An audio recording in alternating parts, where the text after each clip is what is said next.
നമ്മളെ റെക്കമെൻഡ് ചെയ്യാൻ ആരും ഉണ്ടായിരുന്നില്ല. വേഷം വേണമെങ്കിൽ വന്ന് ആരെയും കൂടെ കടന്നു കൊടുത്താൽ വേഷം കിട്ടും. 3 മണിക്ക് എണീക്കുക, ചെട്ടിയാർ മാർക്കറ്റിൽ വരാം, നല്ല മീൻ മേടിക്കുക. ഈ മീനും കൊണ്ട് വെണ്ണല സൈഡ് മുഴുവൻ ഞാൻ ചെല്ലേണ്ട താമസമുള്ളൂ. എല്ലാവരും എൻ്റെ ഇത് മീൻ മേടിക്കും, തീരും. പാഞ്ചോസിന്റെ താഴെ ഒരു 10-20 വണ്ടി കഴുകും. കാറ് ഞാൻ വാഷ് ചെയ്യും. തീർന്നു കഴിയുമ്പോഴേക്കും എന്ത് ചെയ്യുന്നറിയോ, വേറെ 2-3 വീട്ടിലെ പണിയുണ്ട്.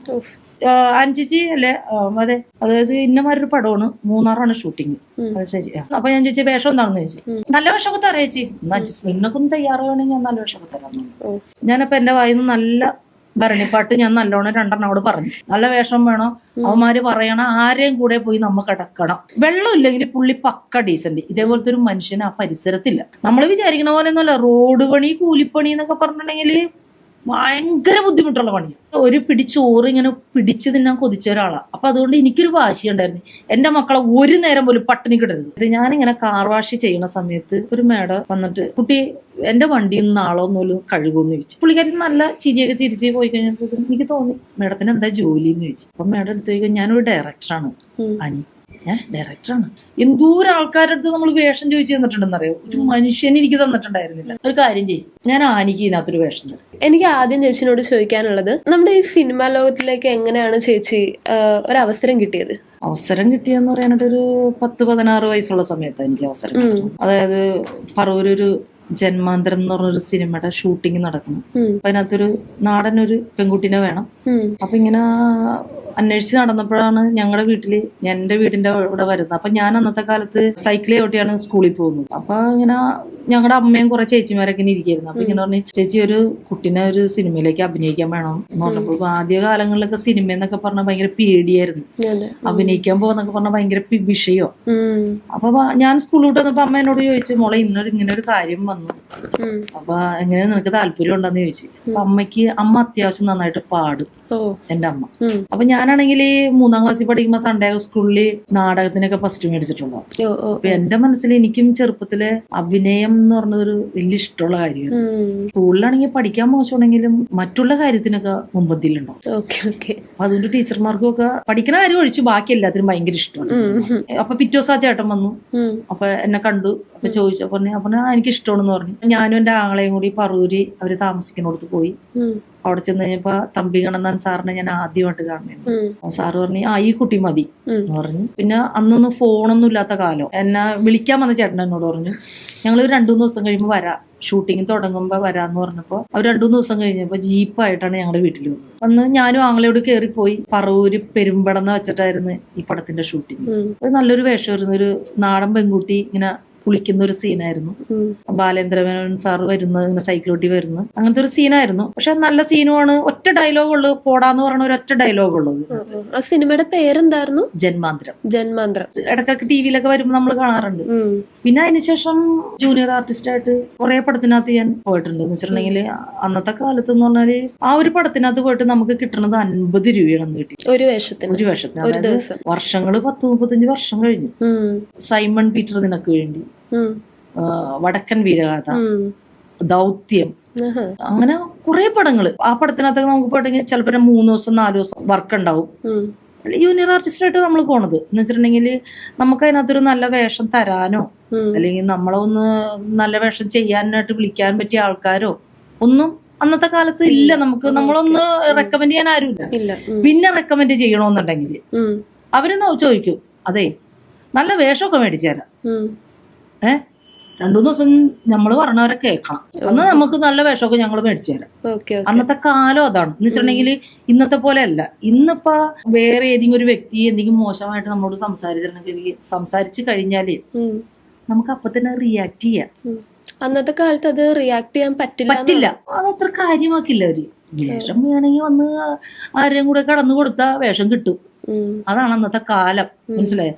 അപ്പൊ എന്നെ സംബന്ധിച്ച് എനിക്ക് അതിനോട് ഒട്ടും താല്പര്യം ഉണ്ടായില്ല. അപ്പൊ ഞാനിങ്ങനെ ജൂനിയർ ആർട്ടിസ്റ്റ് ആയിട്ട് എല്ലാവരും കൂടെ ഇങ്ങനെ, അതേമാതിരി മമ്മൂക്കയുടെ പടം തന്ത്രം എന്ന് പറഞ്ഞ ആ പടമൊക്കെ ഒരു 10-15 ദിവസമൊക്കെ ഷൂട്ടിംഗ് ഉണ്ടായിരുന്നു. എവിടെയാണെന്നറിയാവോ? നമ്മുടെ കാസർഗോഡ് ആ സൈഡിലായിരുന്നു. എന്ന് വെച്ചിട്ടുണ്ടെങ്കിൽ വിളിക്കുമ്പോ നമ്മൾ പോയി ഒരു 10-15 ദിവസം കഴിയുമ്പോൾ എന്ന് വെച്ചിട്ടുണ്ടെങ്കിൽ ആ ദിവസം കഴിയുമ്പോൾ ഒരു ഡെയിലി ഒരു 50 രൂപയെന്ന് പറയുമ്പോ നമുക്ക് ഇന്നത്തെ കാലത്തെ പോലെയല്ല, ഭയങ്കര വലിയൊരു തുകയത്. അപ്പൊ അന്നും നമ്മളെ ആരും ഈ വക കാര്യത്തിന് വിളിച്ചാൽ നമ്മൾ പോകുകയുമില്ല. നമ്മളെ റെക്കമെൻഡ് ചെയ്യാൻ ആരും ഉണ്ടായിരുന്നില്ല. അങ്ങനെ കുറെ നാളിങ്ങനെ ജൂനിയർ ആർട്ടിസ്റ്റ് ആയിട്ടൊക്കെ പോയി കഴിഞ്ഞ് പുറപ്പാട് ജേസിയുടെ പടം അത് ഒരു മാസമാണ് മൂലമുറ്റത്തൊക്കെ ഷൂട്ടിംഗ് ഉണ്ടായിരുന്നു. അന്നേരം ജൂനിയർ ആർട്ടിസ്റ്റ് ആയിട്ട് പോണതാ, കാളവണ്ടി ജൂനിയർ ആർട്ടിസ്റ്റ് ആയിട്ട് ഞാൻ പോണതാ. അതിനിടയിൽ ഒരിക്കൽ പോലും ഈ ഒരു ഡയലോഗുള്ള ഒരു വേഷം നമുക്ക് കിട്ടിയിട്ടില്ല. ഡയലോഗുള്ള വേഷം വേണം, ഞാൻ പച്ചനെ പറയാണ്, ഡയലോഗുള്ള വേഷം വേണോ, നല്ല വേഷം വേണോ, അവന്മാര് പറയണ ആരെയും കൂടെ പോയി നമ്മ കിടക്കണം, ഉറപ്പ് ദിവസം. അല്ലെങ്കിൽ ഡയലോഗുള്ള വേഷം ഒന്നും നമുക്ക് കിട്ടില്ല ആ കാലത്ത്. എനിക്കിപ്പോ ഇതിങ്ങനെ ഉറപ്പ് തുറന്ന് പറഞ്ഞാൽ ആരെയും പേടിക്കേണ്ട ഒരു കാര്യമില്ല, മനസ്സിലായോ? അങ്ങനെ ഞാൻ ആ പുറപ്പാടിന്റെ സെറ്റിൽ വെച്ചിട്ട് എന്റെ ഹസ്ബൻഡിനെ കണ്ട് പരിചയപ്പെടുന്ന കല്യാണം കഴിക്കാൻ, അതോടുകൂടി ഞാൻ സിനിമ നിർത്തി, പരിപാടി നിർത്തി. അതെന്താണ് നിർത്താൻ കാരണം എന്താണെന്നറിയോ? എനിക്കറിയാം ഞാൻ ഇങ്ങനെ നടന്ന് ജൂനിയർ ആർട്ടിസ്റ്റ് ആയിട്ട് നടന്ന് ഇങ്ങനെ നടക്കുള്ളൂ, അല്ലാണ്ട് ഞാൻ ജീവിതത്തിൽ രക്ഷപ്പെടരുത് എനിക്ക് അവിടെ വെച്ച് മനസ്സിലായി. ഞാൻ അവിടെ വെച്ച് നിർത്തി, പരിപാടി നിർത്തി. പിന്നെ കല്യാണമൊക്കെ കഴിഞ്ഞ് 2 പിള്ളേരൊക്കെ ആയി. ഒരുപാട് വർഷങ്ങൾ കഴിഞ്ഞതിന് ശേഷം നമ്മുടെ ജോസ് വരാപ്പുഴ, പ്രൊഡക്ഷൻ കൺട്രോളർ ജോസ് വരാപ്പുഴ, ഞാൻ വീട്ടിൽ നിന്ന് ഒരു ഒളിച്ചോട്ടവും കാര്യങ്ങളൊക്കെ അതൊക്കെ പറഞ്ഞാൽ തീരില്ല, സമ്മതിച്ചില്ല. അപ്പൊ അതുകൊണ്ട് ഒറ്റ പോക്ക് പോയി. പിന്നെ 2 കൊല്ലം കഴിഞ്ഞാൽ തിരിച്ചൊക്കെ വന്നത്. അങ്ങനെയൊക്കെ വന്നു കഴിഞ്ഞ് പിന്നെ ഞാൻ വീട്ടിൽ ഒറ്റ മോളായോണ്ട് വീട്ടിലൊക്കെ കയറ്റി. പിന്നെ അങ്ങനെയാണല്ല. പിള്ളേർക്ക് തിരിച്ചറിവായി കഴിഞ്ഞപ്പോ ഈ ജോസേട്ടൻ എന്നെ വിളിച്ചിട്ട് പറഞ്ഞു, ഞാൻ ഇങ്ങനെ ഒരു പടം നടക്കുന്നുണ്ട്, വലിയ വേഷമൊന്നുമില്ല, ഈ ഇത്രയും നാളിപ്പോ മാറി നിൽക്കാനുള്ള, അപ്പൊ അതുകൊണ്ട് വേറൊരു കുഞ്ഞു വേഷം വന്ന് ചെയ്യാൻ പറ്റുമെന്ന് ചോദിച്ചപ്പോ ഞാൻ പറഞ്ഞു ഞാൻ വരാം ജോസേട്ടാന്ന് പറഞ്ഞു. അങ്ങനെ ഞാൻ നീലാംബരി എന്ന് പറഞ്ഞ പടത്തിനകത്ത് ഒരു കുഞ്ഞു വേഷം. ഡയലോഗ് ഉണ്ടായിരുന്നോ? അതിനകത്ത് ഡയലോഗ് ഒന്നും ഉണ്ടായില്ല. എന്നാലും ഞാനത് എനിക്ക് ചെയ്യണമെന്ന് തോന്നിയപ്പോ ഞാൻ പോയി ചെയ്തു. ചേച്ചി പറഞ്ഞല്ലോ സിനിമകൾ ചെയ്തു, അത് കഴിഞ്ഞിട്ട് ചേച്ചിയുടെ കല്യാണം കഴിഞ്ഞു. കല്യാണത്തിനൊക്കെ ശേഷമുള്ള ചേച്ചിയുടെ ഒരു ലൈഫ്, പിന്നെയുള്ള എക്സ്പീരിയൻസ് ഒക്കെ എങ്ങനെയായിരുന്നു? കല്യാണത്തിന് ശേഷം എന്ന് വെച്ചാൽ നമ്മൾ ഈ 10, 20 വയസ്സ് 18 വയസ്സ് എന്നൊക്കെ പറഞ്ഞിട്ടുണ്ടെങ്കിൽ എന്താ പറയാ, നമുക്ക് ഒന്നും അറിയാൻ പാടില്ലാത്തൊരു കാലമാണ്. ഏത് പ്രായത്തിലായിരുന്നു വിവാഹം? 20-ാമത്തെ വയസ്സ്. 20 അല്ലേ? അപ്പൊ എന്ന് വെച്ചിട്ടുണ്ടെങ്കില് നമ്മളൊരാണിനെ കാണുമ്പോ മൊത്തത്തില് നമ്മൾ അന്നത്തെ കാഴ്ചപ്പാടെന്ന് വെച്ചിട്ടുണ്ടെങ്കില് നമ്മുടെ ഉള്ളിൽ മനസ്സിൽ ഇഷ്ടപ്പെട്ട ഒരാള്, അതായത് നല്ല ഹൈറ്റ്, നല്ല വെളുത്ത ചേർക്കൻ, നല്ല താടിയൊക്കെ ഉണ്ട്, നല്ല മിടുക്കൻ, ഓക്കെ, കയ്യില് നല്ല കാശു. ഒരു പെണ്ണിനെ സംബന്ധിച്ച് നമുക്ക് ഇത്രയൊക്കെ ഉള്ളൂ. പക്ഷെ നമുക്ക് മറ്റുള്ള കാര്യങ്ങളൊന്നും അറിയില്ല. ഇഷ്ടപ്പെട്ട് കല്യാണം കഴിച്ച് രജിസ്റ്റർ മാരേജ് കഴിച്ചു, അങ്ങനെ ജീവിച്ചു. അങ്ങനെ പോയി 2 കൊല്ലം കഴിഞ്ഞ് രാജസ്ഥാനിലൊക്കെ പോയി താമസിച്ചു. അവിടെ ഒരു ബൈബിൾ ഇൻസ്റ്റിറ്റ്യൂട്ടിൽ ജോലി കിട്ടി. എനിക്ക് അവിടുത്തെ സ്കൂളിലെ ടീച്ചറല്ല പ്യൂണായിട്ട് ജോലി കിട്ടി. പുള്ളി അവിടുത്തെ കുക്കായിട്ട്, പുള്ളി ചൈനീസ് കുക്കാ, നല്ല ബെസ്റ്റ് കുക്കാ. പുള്ളി അവിടെ ജോലി എടുത്തു. അങ്ങനെയൊക്കെ പിന്നെ അവിടെ എന്തൊക്കെയോ ഭയങ്കര പ്രശ്നങ്ങളായി. അമ്മ പറഞ്ഞു മോള് ഇങ്ങോട്ട് പോരി പറഞ്ഞു. അപ്പൊ ഞാൻ മൂത്ത മോനെ ഞാൻ ഗർഭിണിയായി. ഞാൻ പിന്നെ വീട്ടിലേക്ക് പോരുന്നു. വീട്ടിലേക്ക് പോന്നു കഴിഞ്ഞപ്പോ പുള്ളിയുടെ സ്വഭാവങ്ങളൊക്കെ മാറാൻ തുടങ്ങി. സ്വഭാവം മാറി. പിന്നെ ഫുള്ള് വെള്ളം എന്ന് പറഞ്ഞപ്പോ വെള്ളം ഒരു പരിധിയൊക്കെ വിട്ട് അപ്പുറമൊക്കെ കഴിഞ്ഞു. എന്ന് വെച്ചിട്ടുണ്ടെങ്കിൽ കാലത്ത് കട്ടൻ ചായ എന്ന് വെച്ചിട്ടുണ്ടെങ്കിൽ കട്ടൻ ചായ കളഞ്ഞിട്ട് പുള്ളി അതിനകത്ത് കള്ളു ഒഴിച്ചിട്ട് കുടിക്കും. ആ ഒരു സിറ്റുവേഷൻ എത്തി. ബഹുരസം എന്താന്ന് വെച്ചിട്ടുണ്ടെങ്കിൽ ഈ മനുഷ്യൻ ഒരു മനുഷ്യനായിട്ട് കൂട്ടുകൂടില്ല, ആരായിട്ട് കൂട്ടുകൂടില്ല. പുള്ളി പോവുക, മേടിക്കുക, വന്ന കുടിക്കുക, ഇരിക്കുക. വെള്ളം ഇല്ലെങ്കിൽ പുള്ളി പക്ക ഡീസന്റ്. ഇതേപോലത്തെ ഒരു മനുഷ്യൻ ആ പരിസരത്തില്ല, മനസ്സിലായ? വെള്ളം ചെന്ന് കിട്ടണമെങ്കിൽ പിന്നെ ഇങ്ങനത്തെ ഒരു മനുഷ്യനില്ല, ആ നാട്ടിലുണ്ടാവൂല. അങ്ങനത്തെ ഒരു വ്യക്തിയായി പോയി. ഒരുപാട് നമുക്ക് സഹിക്കേണ്ട വന്നു ഒരുപാട്. എന്ന് വെച്ചിട്ടുണ്ടെങ്കിൽ അതിന്റെ ഇടക്ക് 2ാമത്തെ കുട്ടിയുമായി, അതും മുറ പോലെ അങ്ങനെ നടന്നു. അത് മോളാ. പിന്നെ ഞാൻ ജീവിക്കാൻ വേണ്ടി ഒരുപാട് കഷ്ടപ്പെട്ടു. അപ്പോ ഹസ്ബൻഡ് ജോലിക്കൊന്നും? പുള്ളി ജോലിക്ക് പോയിട്ടുണ്ടെങ്കിൽ പുള്ളിക്ക് അന്നത്തെ കാലത്ത്, അതായത് 10-23 വർഷങ്ങൾക്കൊക്കെ മുമ്പ്, 23-24 വർഷങ്ങൾക്കൊക്കെ മുമ്പ് പുള്ളിക്കാരനെ ഒരു ദിവസം പണിയെടുത്തിട്ടുണ്ടെങ്കിൽ 10,000 രൂപ കിട്ടുന്ന പണിയാണ്, മനസ്സിലായി? അത് ചിലപ്പോ ഒരു ആഴ്ചയിൽ 2-3 പണിയൊക്കെ ഉണ്ടാവും. ഒരു ഗൾഫിൽ ഒരാള് ജോലിക്ക് പോയിട്ടുണ്ടെങ്കിൽ പോലും അത്ര ശമ്പളം കിട്ടൂല. പക്ഷെ എന്താ, ആ കിട്ടുന്ന പൈസക്ക് അയാള് അതില് മുഴുത്ത കുപ്പി മേടിക്കുന്നു, മനസ്സിലായേ? അങ്ങനത്തെ ഒരു ഇതായിരുന്നു. പണിയില്ലേ, കാശില്ലേ, വീട്ടിൽ കുത്തിരുന്നു. അല്ലെങ്കിലില്ലേ പുള്ളിക്കാരന് ഇത് തന്നെയാണ് പരിപാടി. അങ്ങനെ കഴിഞ്ഞ് കുറെ കഴിഞ്ഞ് വീട്ടിൽ ഭയങ്കര പ്രശ്നങ്ങളായി, ജീവിക്കാൻ ബുദ്ധിമുട്ട്. പിന്നെ ഇയാളൊരു ഹോട്ടൽ ബിസിനസ് തുടങ്ങി, കച്ചവടം ആകെ, അവിടെ നമുക്ക് ആകെ കടം വന്ന് കയറി. ഒരു സുപ്രഭാതത്തിൽ എന്ത് ചെയ്യുന്നറിയാമോ, തല്ലും മേട് സഹിക്കാൻ വേണ്ടി തല്ലും, ഭയങ്കരമായിട്ട് തല്ലും. മനുഷ്യൻ കുടിച്ചു കഴിഞ്ഞാൽ തല്ലും, ഉപദ്രവിക്കും. അങ്ങനെ ആയി കഴിഞ്ഞപ്പോ എന്ത് ചെയ്ത്, ഒരു സുപ്രഭാതത്തില് കുറെ തല്ല് നമുക്കിട്ട് കൊണ്ടുകഴിഞ്ഞപ്പോഴേക്കും എനിക്ക് പിന്നെ ഭ്രാന്തായില്ല. തല്ല് കൊണ്ടുകഴിഞ്ഞപ്പോ ഞാൻ ഒരു ദിവസം എന്ത് ചെയ്യുന്നറിയാമോ, പിള്ളേരെ 2 പേരെ യാത്രയ്ക്ക് ഞാൻ അങ്ങോട്ട് പോലീസ് സ്റ്റേഷനിലോട്ട് പോയത്. അതുകൊണ്ട് ഞാൻ സാറിനോടാണ്, സാറ് എനിക്ക് അവിടെ ജീവിക്കാൻ പറ്റില്ല വീട്ടിൽ, അത് എന്റെ വീട്ടിലാണ് നിൽക്കണമെന്ന് ഓർക്കണം. എന്റെ അപ്പനോണ്ട് അമ്മയുണ്ട്. അവർക്ക് നമുക്ക് കാരണന്മാരോട് ഒരു പരാതി പറയാൻ പറ്റില്ല. ഇല്ല, കാരണം നമ്മുടെ സ്വന്തം ഇഷ്ടത്തിന് നമ്മൾ ചെയ്ത പണിയാണ്. അപ്പൊ കാരണന്മാരോട് അല്ലെങ്കിൽ ആങ്ങളമാരോട് ആരെങ്കിലോടും നമുക്ക് പരാതി പറയാൻ പറ്റുമോ? പറ്റില്ല. കിട്ടിയത് ഇങ്ങനെയല്ലേ, കൊക്ക് മീൻ ഇറക്കി കഴിയുമ്പോ അങ്ങനെ അവരെ കാണിക്കാനേ നമുക്ക് പറ്റുള്ളൂ. അപ്പൊ അതുകൊണ്ട് ഞാൻ ചെന്ന് പറഞ്ഞപ്പോൾ സാറുമാര് വന്ന് പറഞ്ഞ്, പിന്നെ വീട്ടിൽ ഭയങ്കര പ്രശ്നങ്ങളായി കഴിഞ്ഞപ്പോ ഈ മനുഷ്യൻ എന്തെന്ന് അറിയാവോ, ഞാൻ ഈ പറയുന്ന കാര്യങ്ങൾ ഞങ്ങളുടെ വീടിന്റെ അയലന്തരത്തുള്ള എല്ലാ ആൾക്കാർക്കും അറിയാം. എന്ന് വെച്ചിട്ടുണ്ടെങ്കിൽ ആളെ അലമാരിലെ സകലമാന തുണികള്, അതായത് ഞാൻ ഇട്ട ഡ്രസ്സ് മാത്രം എനിക്ക് ഉണ്ടാവുള്ളൂ. എന്റെ മക്കൾ ഇട്ട ഡ്രസ്സ്, ഞാൻ ഇട്ട ഡ്രസ്സ്, ഇതെല്ലാം ആള് വാരി മുറ്റത്തോട്ടാണ് ഇട്ടാണ് പെട്രോൾ വെളിച്ചെണ്ണയും മണ്ണെണ്ണയും കൂടി ഒഴിച്ചാണ് കത്തിച്ചാണ്. കത്തിച്ചിട്ട് ഇയാള് പോയി. ഇയാള് പോയിട്ട് പിന്നെ ഇന്നത്തേക്ക് ഒരു 21 വർഷം കഴിഞ്ഞു. ഇന്ന് വരെ ഈ വ്യക്തിനെ ഞാനും കണ്ടിട്ടില്ല, ഇയാൾ അന്വേഷിച്ചു വന്നിട്ട്. അത് കഴിഞ്ഞിട്ടുള്ള ചേച്ചിയുടെ ലൈഫ് എന്ന് പറയാൻ എങ്ങനെയാണ് പിന്നെ ബാക്കിയുള്ള ജീവിതം മുമ്പോട്ട് കൊണ്ടുപോയത്, മക്കളെയൊക്കെ വളർത്തിയതും? ആൾക്കാർ എല്ലാരും പറയും കള്ളുടിയനല്ലേ എന്ന് പറഞ്ഞാലും നമുക്ക് കിട്ടുമ്പോ അയാള് കൊണ്ടുവന്ന് തരുന്നു. നമ്മള് അന്നേരം പിള്ളേർ രണ്ടുപേരും ഇംഗ്ലീഷ് മീഡിയത്തിൽ പഠിക്കുന്നു. ഇയാൾ ഇട്ടിട്ട് പോയിട്ട് ഞാൻ 2-3 മാസമൊക്കെ വെയിറ്റ് ചെയ്തു. എന്ത് പണ്ടാറെങ്കിലും ആട്ടെ, വരുവല്ല, പിള്ളേരുടെ കാര്യങ്ങൾ നോക്കുമല്ലോ എന്ന് ഓർത്ത് ഞാൻ 2-3 മാസമൊക്കെ വെയിറ്റ് ചെയ്തു. ഇയാള് വരുവല്ലോ എന്ന് ഓർത്ത് പ്രതീക്ഷിച്ചിരുന്നു. ഇയാള് വന്നില്ല. ഇയാള് പിന്നെ ഞാൻ എന്ത് ചെയ്യും എന്ന് വെച്ചിട്ടുണ്ടെങ്കില് അമ്മയ്ക്ക് ജോലിയില്ല. അപ്പനാണെങ്കിൽ ഒരു കടയില് FSCയിലെ പണിയൊക്കെ അപ്പന്റെ പോയി. അപ്പൊ അപ്പനാണെങ്കിൽ ഒരു കടയില് ജോലിക്ക് പോണു. ആങ്ങളൊക്കെയാണെങ്കിൽ എന്നോട് ഇത്തിരി നീരസവും. എന്ന് വെച്ചിട്ടുണ്ടെങ്കിൽ നമ്മളിങ്ങനെ ചെയ്ത് പിന്നെ നമ്മളെ രണ്ടാമത് വിളിച്ചു കൊണ്ടുവന്നുകൊണ്ട് ആങ്ങളായിട്ട് അത്ര വലിയ ഇതൊന്നുമില്ല. പിന്നെ ഞാൻ തൊട്ടടുത്ത വീട്ടിലെ ചേച്ചിമാര് റോഡ് പണിക്ക് ഉണ്ടായിരുന്നു. ഈ ടാറിങ്ങിന്റെ പണിയില്ല, റോഡ് പണി. ഞാൻ അവരോട് ചോദിച്ചു, ചേച്ചി ഞാനും വരട്ടെ കൂടെ പണിക്ക് പറഞ്ഞപ്പോ ആനി നീ അങ്ങനെ പണിക്കോ പറ്റുമോ, നിനക്ക് എടുക്കാൻ പറ്റുമോ? ഞാൻ പറഞ്ഞു ഞാൻ എടുത്തോളാം. അങ്ങനെ ആ ചേച്ചിമാരുടെ കൂടെ ഞാനൊരു 15-16 മാസം വരെ അവരുടെ കൂടെ ജോലിക്ക് പോയി. റോഡ് പണിക്ക്, അതായത് നമ്മൾ വിചാരിക്കണ പോലെ ഒന്നുമല്ല. റോഡ് പണി, കൂലിപ്പണി എന്നൊക്കെ പറഞ്ഞിട്ടുണ്ടെങ്കിൽ ഭയങ്കര ബുദ്ധിമുട്ടുള്ള പണിയാണ്. ആ പണിക്ക് അങ്ങോട്ട് പോയി. പണിക്ക് അങ്ങോട്ട് പോയിട്ട് അതൊക്കെ എനിക്ക് ഭയങ്കര സങ്കടം വെച്ചിട്ടുണ്ടെങ്കിൽ ചൂട്, തലയില് അവര് നമ്മുടെ കൊട്ടയില് കരിങ്കല്ലൊക്കെ വെച്ച് തലയിലോട്ട് വെച്ച് തരാനുള്ള, നമുക്ക് എടുത്ത് ശീലമില്ലല്ലോ നമുക്ക്. ഇതൊക്കെ അങ്ങോട്ട് തലയിലോട്ട് എടുത്ത് കഴിയുമ്പോ സിമെന്റ് ചാക്ക്. എന്റെ കർത്താവേ, ഞാൻ ഓർക്കും എന്റെ ദൈവമേ, ഞാൻ ഇതിലും വലിയ പാവം ചെയ്തു പോയായിരുന്നു. പിന്നെ കുറെ ദിവസം കഴിഞ്ഞപ്പോ ഞാൻ അതായിട്ട് അങ്ങോട്ട് ഇണങ്ങി അങ്ങോട്ട് പോയി കഴിഞ്ഞ് കഴിഞ്ഞപ്പോഴും അത്യാവശ്യം കയ്യില് കാശുമായി. എന്ന് വെച്ചിട്ടുണ്ടെങ്കിൽ നമ്മൾ ഈ കാലത്തുടങ്ങി വൈകുന്നേരം വരെ പണിയെടുത്ത് കഴിഞ്ഞ് കഴിയുമ്പോൾ ഒരു 160 രൂപ വൈകുന്നേരം കയ്യിലോട്ട് കിട്ടുന്നില്ലേ, ഭയങ്കര സന്തോഷം, ഭയങ്കര ഒരു സാറ്റിസ്ഫാക്ഷൻ ആണല്ലേ, ഭയങ്കര സന്തോഷം. അപ്പൊ ഞാൻ പിള്ളേരുടെ കാര്യങ്ങളൊക്കെ നോക്കി അങ്ങനെ നിൽക്കുന്ന സമയത്ത് നമ്മുടെ കോട്ടക്കൽ അരുവശാലയില്ലേ, കോട്ടക്കൽ അരുവശാലയുടെ അവരുടെ നമ്മുടെ ഈ വാര്യത്ത് എന്ന് പറയും, നമ്മുടെ മീനമാസത്തിൽ താലിയിട്ട് എന്ന് പറഞ്ഞ ദിലീപിന്റെ ഒക്കെ ഒരു പടം പിടിച്ചൊരു വീടുണ്ടല്ലോ, അവരുടെ വീട്ടുകാരുടെ വീട്ടില് അവരുടെ മോള് ഡോക്ടറാണ്. അപ്പൊ പുള്ളിക്കാരത്തി ബോംബെയില. അപ്പൊ ഞങ്ങളുടെ വീടിന്റെ അടുത്തുള്ള ഒരു ആൽബർട്ട് മേരിച്ചിട്ട് വീട്ടിൽ വന്നിട്ട് കുമ്പളങ്ങ ഒരു വീട്ടിലുണ്ടായി കിടപ്പുണ്ടായിരുന്നു. കുമ്പളങ്ങ വന്ന് ചോദിച്ചപ്പോ പറഞ്ഞു ഇങ്ങനെ ബോംബെക്ക് പോകാനായിട്ട് ഇങ്ങനെ ഒരു ആളെ വേണം, ഒരു കൊച്ചിനെ നോക്കാൻ ഒരാളെ വേണം, നല്ല ശമ്പളമൊക്കെ തന്നു കൊടുത്തോളാന്ന് പറഞ്ഞപ്പോഴേക്കും ഞാൻ പറഞ്ഞു. അപ്പൊ ഇവര് എന്നോട് ചോദിച്ചു അതിന് ഇങ്ങനെ ഒരു അപ്പൊ അതിന്റെ ഇടക്ക് ഗൾഫിൽ പോകാൻ പറഞ്ഞ് ഞാനിങ്ങനെ ആരാണ് പറഞ്ഞത് കാല് നെറുകന്തലയിൽ മുട്ടി കിടക്കുക. പാസ്പോർട്ട് എടുക്കലായി, ഗൾഫിൽ പോണ കാര്യങ്ങൾ ഓരോരുത്തരോട് ചോദിക്കലായി, ഗൾഫിൽ പോണം, എങ്ങനെയാലും കാശുണ്ടാക്കണം, അങ്ങനെ ഒരു ഇതായിരുന്നു. അപ്പൊ ഇവരോട് അപ്പോഴൊന്നും ഈ സിനിമയുടെ കാര്യം ഇല്ല, സിനിമയുടെ കാര്യം അന്നേരം ഒന്നും ഓർമ്മയില്ല, ഒരു ഓർമ്മയില്ല, ഒന്നുമില്ല. സിനിമ ഞാൻ വിട്ടു, അതായത് പുറപ്പാട് കഴിഞ്ഞ ശേഷം ഞാൻ സിനിമ വിട്ടു. ഈ ഹസ്ബൻഡ് ആയിട്ടുള്ള ഇഷ്യൂസ് കഴിഞ്ഞിട്ടും സിനിമയെ പറ്റി പിന്നെ ആലോചിച്ചിട്ടേ ഇല്ല. സിനിമയൊക്കെ ഞാൻ വിട്ടു.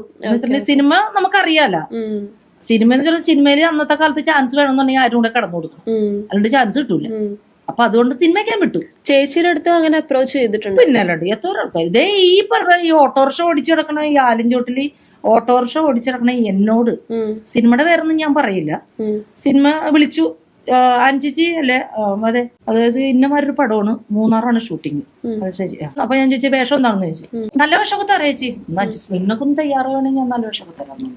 ഞാനപ്പോ എന്റെ വായിന്ന് നല്ല ഭരണിപ്പാട്ട് ഞാൻ നല്ലോണം 2 അവിടെ പറഞ്ഞു. ഇത് എപ്പോ നടന്ന സംഭവമാണ് ഇപ്പൊ പറഞ്ഞത്? ഇപ്പൊ പറഞ്ഞത് ഞാനൊരു 12 വർഷത്തിന് മുമ്പ് ഞാൻ ഓട്ടോ എടുത്തിട്ട് ആലിഞ്ചോട്ടിൽ വന്ന സമയത്ത് പറഞ്ഞ സംഭവം. അപ്പൊ ഞാൻ നല്ല 2 ഭരണിപ്പാട്ട് അങ്ങോട്ട് പാടിയാണ്. ആളെ പറയാൻ താല്പര്യമില്ല, ഒട്ടും താല്പര്യമില്ല. എന്ന് വെച്ചിട്ടുണ്ടെങ്കിൽ ഞാൻ ആ വ്യക്തിനെ കണ്ടിട്ടില്ലേ. അപ്പൊ ഞാനിങ്ങനെ പറഞ്ഞപ്പോ ഞാൻ പറഞ്ഞേ, ഞാനേ നന്നായിട്ട് അധ്വാനിക്കുന്ന സ്ത്രീയാണ്. അതായത് വെളുപ്പിന് ഞാൻ 3 മണി തുടങ്ങി ഞാൻ അധ്വാനിക്കുന്ന സ്ത്രീയാണ്. 3 മണിക്ക് എണീറ്റ് ഞാൻ എന്റെ വീട്ടിൽ നിന്ന് ഇവിടെ വന്ന് ഞാൻ ജോലി എടുത്ത് ഞാൻ ഓട്ടോ ഓടിച്ച് ജീവിക്കണേ. എനിക്ക് എന്റെ ആവശ്യമില്ല, വെക്കട പോണെന്ന് പറഞ്ഞു. അന്നേരം സിനിമയൊന്നും ഇല്ല കേട്ടാ. ഇവരെന്നെ ബോംബെക്ക് കൊണ്ടുപോകണം എന്നെ, അവരുടെ കുട്ടിനൊക്കെ കൊണ്ടുപോകണം. അവിടെ ചെന്ന് കഴിഞ്ഞപ്പോഴും ഞാൻ എന്റെ ജീവിതത്തിന്റെ അടിത്തറ ഞാൻ ഉറപ്പിച്ചു. ഞാൻ എന്ന് വെച്ചിട്ടുണ്ടെങ്കിൽ ഈ ദൈവം എന്ന് പറഞ്ഞിട്ടുണ്ടെങ്കിൽ അത് ദൈവം നേരിട്ട് ഇങ്ങനെ നമ്മൾ ഫോട്ടോയിൽ കാണുന്ന ദൈവം നേരിട്ട് ഇറങ്ങി വരെയല്ലേ ചെയ്യണം. അത് ഏതെങ്കിലും ഒരു മനുഷ്യന്റെ രൂപത്തിലാണ് വരുന്നത്. അവിടെ നിന്ന് ഞാൻ പിന്നെ അവര് എനിക്ക് നല്ല ശമ്പളം, അതായത് ജീവിതത്തില് എന്റെ ജീവിതത്തില് എന്താ പറയാ ഇത്രയും പ്രായത്തിനിടക്ക് എനിക്ക് സന്തോഷം തോന്നിയേക്കണ ഒരു നിമിഷം അവരുടെ അടുത്ത് ഞാൻ നിന്ന 3 വർഷം എന്ന് വെച്ചിട്ടുണ്ടെങ്കിൽ ഒരു ദിവസം പോലും എനിക്ക് ചിരിച്ചിരിച്ച്, അതായത് ഞാനുണ്ട് വേറൊരു ചേച്ചിയും ഉണ്ടായിരുന്നു. എന്ന് വെച്ചിട്ടുണ്ടെങ്കിൽ അവര് ഭർത്താവ് വേറെ ജോലി, ഭാര്യ ഡോക്ടർ. അവര് 6 മണി രാവിലെ തന്നെ 8 മണിയൊക്കെ ആകുമ്പോൾ ഒരാൾ പോകുള്ളൂ. പിന്നെ ഞാനും ആ ചേച്ചി കുട്ടിയും മാത്രമേ ഉള്ളൂ. വൈകുന്നേരം നമ്മൾക്കും ഇവിടെയൊക്കെ നമ്മുടെ വേദന എടുക്കും. ചിരിച്ചിരിച്ചിരിച്ചിരിച്ച് ഇവിടെ വേദന എടുക്കും. ആ ജീവിതം എനിക്ക് ഒരിക്കലും മറക്കാൻ പറ്റില്ല. പിന്നെ അവിടുത്തെ അടുക്കളപ്പണി ചെയ്യുക, കൊച്ചിനെ നോക്കുക, രണ്ടുപേരും കൂടി ചെയ്യുക, അതായിരുന്നു അവിടുത്തെ ജോലി. അത് കഴിഞ്ഞ് ഞാൻ ഞാൻ ഒരു 3 വർഷം നിന്നപ്പോൾ എന്റെ വീട്ടിൽ ഭയങ്കര പ്രശ്നങ്ങളൊക്കെ ആയി. എന്ന് വെച്ചിട്ടുണ്ടെങ്കിൽ ഞങ്ങളെ കല്യാണം കഴിച്ച് ഞങ്ങളെ പെണ്ണു അങ്ങനെയൊക്കെ ഒത്തിരി പ്രശ്നങ്ങളായി. പിന്നെ വീട്ടിലേക്ക് വന്നു കഴിഞ്ഞപ്പോ ഞാൻ ഓർത്ത് ഇങ്ങനെ റോഡ് പണിക്ക് പോകേണ്ട വരും എന്നൊക്കെ ഇങ്ങനെ ആലോചിച്ചിങ്ങനെ. അപ്പൊ ഞാൻ ഈ ബോംബെയിൽ ചെന്ന് കഴിഞ്ഞപ്പോഴേക്കും ഇവര് ഫുള്ള് പച്ചക്കറിയാണ്, വെജിറ്റേറിയൻ ആണ്. ഞാനാണെങ്കിൽ 3 നേരം മീനും മുണുങ്ങണ ആളാണ്. അവിടെ ചെന്ന് കഴിഞ്ഞപ്പോഴേക്കും ഞാൻ തിരിച്ച് നാട്ടിൽ വന്നു കഴിഞ്ഞപ്പോഴേക്കും നല്ല വെളുത്ത് നല്ല സുന്ദരിയായിട്ട് വന്നേക്കണത്. പുറത്തിറങ്ങണ്ടല്ല, ഫ്ലാറ്റിന്റെ ഉള്ളിലുള്ള. എന്നിപ്പോ ഞാൻ ഓർത്ത് ദൈവം ഇനി റോഡ് വഴിക്ക് കൊണ്ടുവരുമെന്ന് ഞാനിങ്ങനെ ആലോചിച്ചിങ്ങനെ. അങ്ങനെ ഒരു നിൽക്കുമ്പോൾ നമ്മുടെ ചക്രപ്പറമ്പിലുള്ള വിജയലക്ഷ്മി മെഡിക്കൽ സെന്റർ, അവിടുത്തെ വിജയലക്ഷ്മിയുടെ അമ്മനെ നോക്കാനായിട്ട് ഞാൻ ഈ പാൻജൂസിൽ വരെ, പാടിവട്ടത്തുള്ള പാൻജൂസിൽ ജോലിക്ക് വരെ. ഇവിടെ വെണ്ണലയിൽ അവർക്കൊരു വീട്, അവരുടെ വീട് പണി കഴിഞ്ഞപ്പോ അങ്ങോട്ട് ഷിഫ്റ്റ് ചെയ്ത്. അപ്പൊ വർഷങ്ങൾ ഇങ്ങനെ ഒരേ വർഷം 2 വർഷമൊക്കെ അങ്ങനെ പോയിക്കൊണ്ടിരിക്കുമ്പോ നമ്മുടെ അതിന്റെ തൊട്ടപ്പുറത്താണ് ഫെഡറൽ ബാങ്കിന്റെ ഒരു ഫ്ലാറ്റ് വന്നിട്ടുണ്ട്. ഞാൻ എന്റെ സിനിമയിലേക്ക് നല്ല വേഷം തന്നതും ഡയലോഗ് തന്ന കഥയിലേക്ക് ഞാൻ വരികയുണ്ടായിരുന്നു. അവിടെ ചെന്ന് കഴിഞ്ഞപ്പോഴേക്കും അവരുടെ വീട് വലിയ വീടാ. അവരുടെ വീട്ടിൽ ഒരാൾ 2 പേരൊന്നും പണിയെടുത്താൽ പറ്റില്ല. അതിന്റെ ഇടയ്ക്ക് അപ്പച്ചൻ മരിച്ചു. പിന്നെ മക്കളൊക്കെ ഇങ്ങനെ വലുതായിക്കൊണ്ടിരിക്കണം, മോള് പഠിക്കണം, ഇങ്ങനെ വലുതായിക്കൊണ്ടിരിക്കണം. അപ്പൊ അവിടെ ചെന്ന് കഴിഞ്ഞപ്പോഴേക്കും ഞാൻ അവിടെ പറഞ്ഞ അമ്മമ്മ എനിക്ക് ഇവിടെ ഇത്ര ശമ്പളത്തിന് പണിയെടുത്ത പോരാ. അപ്പൊ അന്നേരവും ഞാൻ വണ്ടിപ്പുറത്താണേ വണ്ടി ഓടിച്ചാ കിടക്കണത്. ഒരു സ്കൂട്ടി ഉണ്ടായി. അത് കഴിഞ്ഞ് ഈ വിജയലക്ഷ്മിയുടെ വീട്ടിൽ പണിക്ക് വന്ന സമയത്ത് ഞാൻ ചെട്ടിഭാഗം മാർക്കറ്റിൽ നിന്ന് മീൻ മേടിക്കും. മീൻ മേടിച്ചിട്ട് എന്റെ വണ്ടിയുടെ ഫ്രണ്ടില് 2 ബോക്സിനകത്ത് മീനാക്കിയിട്ട് ഈ മീനും കൊണ്ട് വന്നിട്ട്, അതായത് ഓർക്കണം 3 മണിക്ക് എണീക്കുക. 3 മണിക്ക് എണീറ്റ് അപ്പൊ തന്നെ പല്ലേച്ച് മുറി ഉടുപ്പെടുത്തിടുക, ചെട്ടിഭാഗം മാർക്കറ്റിൽ വരാം, നല്ല മീൻ മേടിക്കുക, ബോക്സിനകത്ത് ആക്കുക, അവിടെ നിന്ന് വണ്ടി ഓടിച്ച് വരാം. ഈ വെണ്ണലയിൽ വന്നിട്ട് ഇവിടെ ഞാൻ അപ്പൊ ഒരു പാൻജോസിൽ താമസിക്കുക. വെണ്ണലയിൽ വന്നിട്ട് ഞാൻ ഈ മീനിന്റെ ബോക്സും ആ വണ്ടി അവിടെ വെച്ചിട്ട് പാൻജോസിന്റെ താഴെ ഒരു 10-20 വണ്ടി കഴുകും. കാറ് ഞാൻ വാഷ് ചെയ്യും. അപ്പൊ ഒരു വീട്ടിൽ 9 മണിക്കൊക്കെ കയറിയാൽ മതി. ഈ മീനും കൊണ്ട് വെണ്ണല സൈഡ് മുഴുവനും, ഈ വെണ്ണല നാട്ടുകാർ വെണ്ണല സൈഡ് മുഴുവനും ഈ മീൻ കൊണ്ട് അവിടെ പോയിക്കുമ്പോ അപ്പൊ അവർ ഐസിട്ടാണ് അവർ മീൻ തരുന്നത്. ഈ മീൻ മുഴുവനും അത് നല്ല ഫ്രഷ് മീനാണ്. ചെട്ടിഭാഗ മാർക്കറ്റില് അടിപൊളി മീനാ. ഞാൻ ചെല്ലേണ്ട താമസമുള്ളൂ, എല്ലാവരും എന്റെ ഇത് മീൻ മേടിക്കും, തീരും. ആ മീനിന്റെ ബോക്സായിട്ട് ഞാൻ വന്ന് പാൻജൂസിന്റെ താഴെ ഡോക്ടർ കാർ പാർക്കിന്റെ അവിടെ ഞാൻ എന്റെ വണ്ടി വെച്ച് ഞാൻ കൈയും കാലമൊക്കെ കഴിയും. ഞാൻ മുകളിൽ കയറി പിന്നെ അവിടുത്തെ പണി കഴിയും. അവിടുത്തെ പണി കഴിയുമ്പോൾ ഉച്ചയാകുമ്പോഴേക്കും അവിടുത്തെ പണിയൊക്കെ എന്റെ തീർന്നു കഴിയുമ്പോഴേക്കും എന്ത് ചെയ്യുന്നറിയോ, വേറെ 2-3 വീട്ടിലെ പണിയുണ്ട്. ചെയ്യാത്ത ജോലി ഒറ്റ ജോലിയില്ല, ഒരു ജോലിയില്ല. എന്ന് വെച്ചിട്ടുണ്ടെങ്കിൽ നമുക്ക് ജീവിക്കണം. എനിക്കെന്ന് വെച്ചിട്ടുണ്ടെങ്കിൽ ഞാൻ ചെറുപ്പത്തിൽ ഒരുപാട് കഷ്ടപ്പെട്ട ഒരാളാണ്. ഒരു പിടിച്ചോറ് ഇങ്ങനെ പിടിച്ചു തിന്നാൻ കൊതിച്ച ഒരാളാണ്. അപ്പൊ അതുകൊണ്ട് എനിക്കൊരു വാശിയുണ്ടായിരുന്നു, എന്റെ മക്കളെ ഒരു നേരം പോലും പട്ടിണി കിടരുത്. പിന്നെ ഈ വഴക്കിട്ടുമ്പോ തന്റെ ഇടം കൊണ്ട് പിള്ളേര് പട്ടിണി വാശിക്ക് കിടക്കുമല്ലോ, അങ്ങനെ ഉള്ളൂ. അല്ലാണ്ട് ഇന്ന് വരെ ഈ നിമിഷം വരെ എന്റെ മക്കളെ ഞാൻ ഒരു നേരം പട്ടിണിക്ക് വിട്ടിട്ടില്ല. ഒരുത്തന്റെ അടുത്തും 10 പൈസക്ക ഒരു നേരത്തിനാ കൈ നീട്ടാൻ ഞാൻ സമ്മതിച്ചിട്ടില്ല. സാധാരണ ഞാൻ സമ്മതിക്കില്ലേ, ഞാൻ എന്റെ വാശി അത്. എന്ന് വെച്ചിട്ടുണ്ടെങ്കിൽ ഞാനൊക്കെ എന്റെ ആങ്ങളെ ജനിച്ച് 14 ദിവസം കഴിഞ്ഞപ്പോ എന്റെ അപ്പനെ പോലീസ് പിടിച്ചു. പോലീസ് പിടിച്ചിട്ട് ഒരു 3 മാസം വരെ അപ്പൻ ചെയ്യില്ലായിരുന്നു.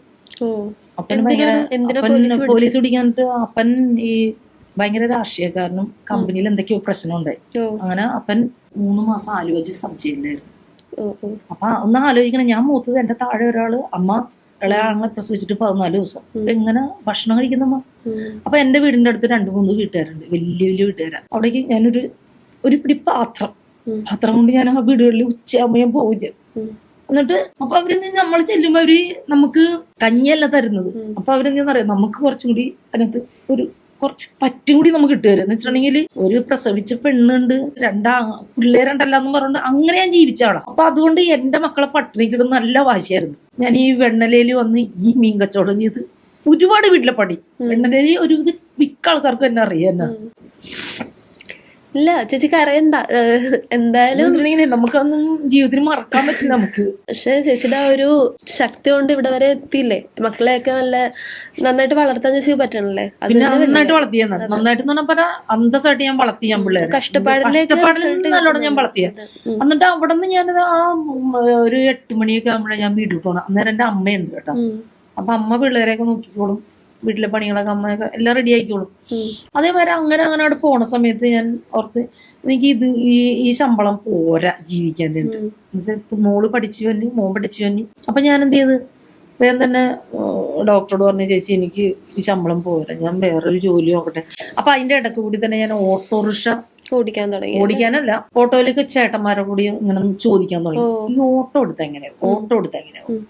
അപ്പൊ വേഗം തന്നെ ഒരു 100-ൽ 80% ചേട്ടന്മാരും പറയും നല്ല കാര്യമാണ്. ഒരു 20% ആൾക്കാർ മാത്രം നമ്മൾ കാണാണ് അതാണ് ഇതാണെന്നൊക്കെ പറഞ്ഞിട്ടുള്ളൂ. ആ സമയത്തൊക്കെ ഓട്ടോ അങ്ങനെ ഇല്ല. ഞാൻ ഈ ആലഞ്ചോട് സ്റ്റാൻഡിൽ വെണ്ണലയില് ആദ്യമായിട്ട് ലേഡി ഓട്ടോ ഞാൻ തന്നെ. പിന്നെ ഞാൻ അവിടെ നിന്ന് പോന്നു, വിജയലക്ഷ്മിയുടെ വീട്ടിൽ നിന്ന് പോന്നു കഴിഞ്ഞപ്പോഴേക്കും വേഗം തന്നെ തൊട്ടപ്പുറത്താണ് ഫെഡറൽ ബാങ്കിന്റെ ഫ്ലാറ്റ്. അപ്പൊ അവിടെ ഫ്ലാറ്റിന്റെ ഉദ്ഘാടനം കഴിഞ്ഞു. അപ്പൊ എനിക്ക് അതിന്റെ ഉള്ളിൽ കയറി പറ്റണം. അപ്പൊ ഞാൻ അവിടെ വേറെ എന്റെ ഒരു കൂട്ടുകാരി പറഞ്ഞു, ഇങ്ങനെ അവിടെ ഒരു ടീച്ചറിന്റെ വീട്ടിൽ ജോലിക്ക് ആളെ വേണമെന്ന്. അപ്പൊ ഞാൻ പറഞ്ഞു ഞാൻ പാടിയെന്ന് പറഞ്ഞു. അങ്ങനെ എന്നെ ആ ഫ്ലാറ്റിലേക്ക്, അപ്പൊ അതിക്ക് മുമ്പ് ഞാൻ ആ ഫ്ലാറ്റിന്റെ പണി കഴിഞ്ഞപ്പോ അവിടെ ഒരു സെക്യൂരിറ്റിനോട് ചേട്ടാ ഇവിടെ കാറ് കഴിഞ്ഞ ജോലിക്ക് ആളെ വേണമെന്ന് ചോദിച്ചു. പറഞ്ഞു ഇവിടെ ആളൊന്നും ആയിട്ടില്ലെന്ന് പറഞ്ഞു. അപ്പൊ ഞാൻ ആ ഫ്ലാറ്റിൽ ചെന്ന് അവിടെ ആ ടീച്ചറിന്റെ അടുത്തൊരു 2 മാസം ജോലി എടുത്തു കഴിഞ്ഞപ്പോ ടീച്ചറിനോട് ഞാൻ കാര്യം പറഞ്ഞു, ടീച്ചറെ ഇന്നമാരെ എനിക്കൊരു ഞാൻ ഇങ്ങനെ കാർ വാഷിങ് പാഞ്ചൂസിൽ ചെയ്യുന്നുണ്ട്. അപ്പൊ ടീച്ചർ എനിക്ക് ഇവിടെ ഒരു ശരിയാക്കി തന്നപ്പോ ആ സാറാണ് എന്നെ അവിടെ ജോലി ചെറുക്കാനായിട്ട് അപേക്ഷ എഴുതുന്നത്. ഞാൻ അവിടെ അവര് അപേക്ഷയിൽ വെച്ചു. അവരെന്നെ അവിടെ കാർ വാഷിന്റെ ജോലിക്ക് എന്നെ നിയമിച്ചിരിക്കുന്ന സമയത്ത് ഞാനിങ്ങനെ കാർ വാഷ് ചെയ്യുന്ന സമയത്ത് ഒരു മേഡം വന്നിട്ട്, മേഡം ഇങ്ങനെ വണ്ടി ഓടിച്ചിങ്ങനെ വന്നിട്ട് എന്നോട് പറഞ്ഞു, കുട്ടി എന്റെ വണ്ടി നാളൊന്നും കഴുകുമെന്ന് ചോദിച്ചു. അപ്പൊ ഞാൻ കഴുകാൻ മേഡം ഒന്ന് 2 ദിവസം കഴിഞ്ഞപ്പോ പുള്ളിക്കാരി നല്ല ചിരിയൊക്കെ ചിരിച്ച് പോയി കഴിഞ്ഞപ്പോ എനിക്ക് തോന്നി കൊള്ളാം, കണ്ട് ചിരിക്കാന്നൊക്കെ പറയുമ്പോ നമ്മള് ജോലിക്കാരിക്കല്ലേ. 2-3 ദിവസം കഴിഞ്ഞപ്പോ ഞാൻ ചോദിച്ചു മേഡത്തിന് എന്താ ജോലി എന്ന് ചോദിച്ചു. അപ്പൊ മേഡം എടുത്ത് ചോദിക്കും ഞാനൊരു ഡയറക്ടറാണ്. ഡയറക്ടറാണ്, സിനിമ ഇപ്പൊ പറഞ്ഞ ഡയറക്ഷൻ ചെയ്യാൻ പോകും, അതിന്റെ പണികൾ നടന്നുകൊണ്ടിരിക്കുന്നു. മാമിന്റെ പേരെന്തായിരുന്നു? രേവതി വർമ്മ. അപ്പൊ മേഡം ഇങ്ങനെ പറഞ്ഞപ്പോഴും ഞാൻ ഇങ്ങനെ ആലോചിച്ചു. അപ്പൊ ഞാൻ എടുത്തു വയ്ക്ക് പറഞ്ഞു, അയ്യോ മേഡം ഞാനിങ്ങനെ ഒരുപാട് ജൂനിയർ ആർട്ടിസ്റ്റ് ആയിട്ടൊക്കെ പോയിട്ടുണ്ട്, ഇന്നമാരൊക്കെ ചെയ്തിട്ടുണ്ട്, പിന്നെ മേഡത്തിന് ഞാൻ വിടൂലേ, പിന്നെ എനിക്ക് ആ പടത്തിനകത്തൊരു വേഷം വേണം. അപ്പൊ എന്നോട് പറഞ്ഞ് ഒരു കാര്യം ചെയ്യും, ഞാൻ ആനിക്ക് ഇതിനകത്തൊരു വേഷം തരും. എനിക്ക് ഭയങ്കര സന്തോഷമായി. അതിന്റെ ഇടയ്ക്ക് അമ്മക്ക് അസുഖമൊക്കെ വന്ന്, അറ്റാക്കൊക്കെ വന്ന്, അങ്ങനെ കുറച്ച് പ്രശ്നങ്ങളൊക്കെ, അമ്മ ഹോസ്പിറ്റലിലായി, അങ്ങനെയൊക്കെ ആയി. ഒരു ദിവസം രാത്രി ഫോൺ വരാ, ആനി എന്റെ പടത്തിന്റെ ഷൂട്ട് തുടങ്ങി, ഇതിനകത്ത് ആനിക്ക് ഏലിയാമ്മ എന്ന് പറഞ്ഞൊരു കഥാപാത്രം ഞാൻ തരുന്നു. ആനി ഒരു കാര്യം ചെയ്യാം, നാളെ രാവിലെ ഇവിടെ നിന്നൊരു ടാക്സി വിളിച്ചിട്ട് വൈക്കത്തേക്ക് വരാന്ന് പറഞ്ഞു. എനിക്കത് കേട്ടോടെ എന്നെ വിശ്വസിക്കാൻ പറ്റില്ല. അവിടെ ചെന്ന് കഴിഞ്ഞപ്പോ നസ്രിയ, ലാൽ സാറ്, പിന്നെ ജനാർദ്ദൻ സാറ്, ഇവരൊക്കെ നിക്കണേ. എനിക്കൊന്നും ഒരു പിടുത്തവും കിട്ടിയില്ല, ഞാൻ ആകെ കിളി പോയിരിക്കേ, എന്താണെന്നൊന്നും എനിക്കറിയില്ല. ഞാൻ അവിടെ ചെന്ന് കഴിഞ്ഞപ്പോഴേക്കും എന്നോട് രേവതി വർമ്മ പറഞ്ഞു വാനി ഇരിക്കുന്നു പറഞ്ഞു. ഒരു ടാക്സിയുടെ പൈസയൊക്കെ അവര് കൊടുത്തു. കഴിഞ്ഞപ്പോഴേക്കും വേഗം തന്നെ പുള്ളിക്കാരത്തി പറഞ്ഞു ഞാൻ ഇതിനകത്ത് ഏലിയാം എന്ന് പറഞ്ഞ കഥാപാത്രമാണ്, സ്ക്രിപ്റ്റ് കൊണ്ടുവന്ന് തരാം, വായിച്ചിട്ട് അതേപോലെ അവിടെ ചെയ്യണമെന്ന് പറഞ്ഞു. അതിന്റെ അസിസ്റ്റന്റ് ഡയലോഗ് കൊണ്ടുവന്നു. ഞാനത് വായിച്ചു കഴിഞ്ഞപ്പോൾ എനിക്ക് ആ കൈകാലമൊക്കെ തളർന്നു പോയി. എന്ന് വെച്ചിട്ടുണ്ടെങ്കിൽ എന്റെ ജീവിതത്തിൽ ആദ്യമായിട്ട് നടക്കുന്ന ഒരു സംഭവം, ഇത്രയും വലിയൊരു ക്യാരക്ടർ നമുക്കൊരു വേഷം തരിക എന്ന് വെച്ചിട്ടുണ്ടെങ്കിൽ ഈ നമ്മുടെ ഈ കേരളത്തിലും നമ്മുടെ എറണാകുളത്തിലും ഇത്രയും വലിയ ആൾക്കാരായിട്ട് നമുക്ക് എന്തോരം ആൾക്കാരുടെ അടുത്ത് നമ്മൾ വേഷം ചോദിച്ചു തന്നിട്ടുണ്ടെന്നറിയോ. ഒരു മനുഷ്യന് എനിക്ക് തന്നിട്ടുണ്ടായിരുന്നില്ല. അതായത് ഒന്നും കാണാത്ത ഈ മേഡം ഇവിടെ ഉള്ള ആളല്ല, മേഡം ചെന്നൈയിലുള്ള പുള്ളിക്കാരത്തി ഇവിടെ പടം ചെയ്യാൻ വേണ്ടി വന്നതാ. നമ്മളെ പരിചയമൊന്നുമില്ല, ഒരു പരിചയമില്ല നമുക്ക്. ഞാൻ പറഞ്ഞു ചെയ്യാൻ മേഡം എന്ന് പറഞ്ഞു. ഞാൻ ആ വേഷം ഒരു ടേക്കിൽ തന്നെ ഞാനത് ചെയ്തു. മേഡം വേദന അവിടെ ഇന്ന് തന്നെ മേഡം കൈ അടിച്ചിട്ട് പറഞ്ഞു ആനി ആനിയുടെ പഴയ ഇതൊന്നും പോയിട്ടൊന്നും ഇല്ലട്ടാ, എല്ലാം ഉണ്ട് എന്ന് പറഞ്ഞു.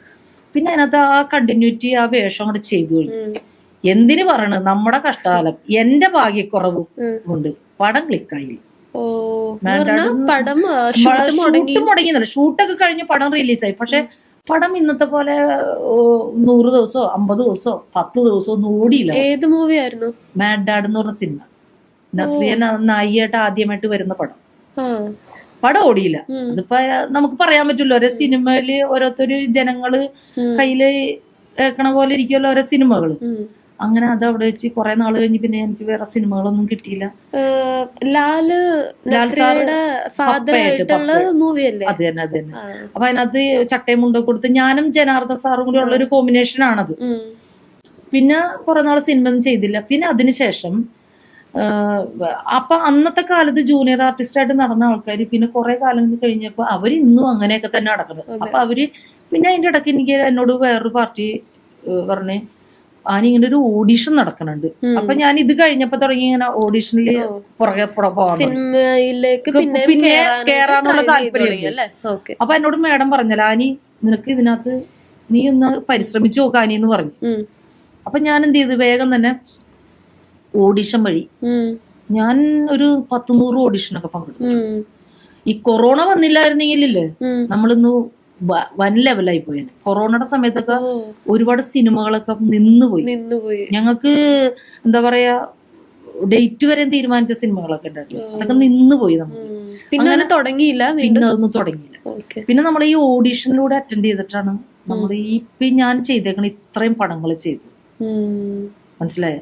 അല്ലാണ്ട് നമുക്ക് ഒരു വേഷം വിളിച്ചു തന്നിട്ടില്ല. ഞാൻ നമ്മുടെ മലയാളത്തിലുള്ള ഒരു മിക്ക ഡയറക്ടർമാരുടെ അടുത്ത് ഞാൻ ചാൻസ് ചോദിച്ചു തന്നിട്ടുള്ളതാണ്. നമുക്ക് ആരും ചാൻസ് തന്നിട്ടില്ല.